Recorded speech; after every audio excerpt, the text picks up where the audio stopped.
આજ તો વાડીએ પેંડા લઈ જવાના હતા. તો રામ રામ મિત્રો, હું છું દિવ્યેશ ને ફરી એકવાર સ્વાગત છે મારા મિની વ્લોગમાં. સવારમાં શટર ખોલીને આવી ગયા કારખાને.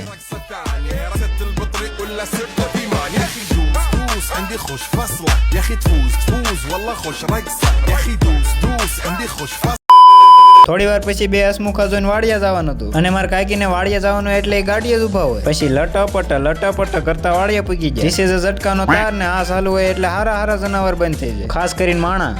વાડિયાથી તડકો ખાતા જેવો કારખાને પૂજ્યો તે ઘાયલના ગાણા વાગતા હતા ને જ્યાં ઘાયલના ગાણા વાગતા હોય ત્યાં એક ઘાયલ તો હોય જ તે.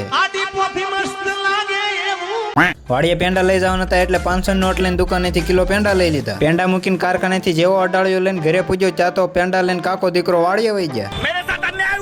આપડા ભાગમાં જ ભમરો છે. બપોર પછી બાહુબલીને સા દઈને બહાર જોયું તો પતંગના લપેટણા હાલતા હતા. પતંગને જોઈને ભાઈ દુકાને કુરકુરિયા લઈને પતંગ જોવા પાછા ધાબે ચડી ગયા. એક બિસ્કીટ ને 2-3 ભાતના પડીકા ખાઈને જેવો હેઠો આવ્યો ત્યાં આકાશવાણી થઈ. किरिश का सुनने का गाना। જો મિત્રો વિડીયો ગમે તો લાઈક શેર કરતા જજો. મળશું પાછા નવા વિડીયો અને નવી મોજ મસ્તી સાથે.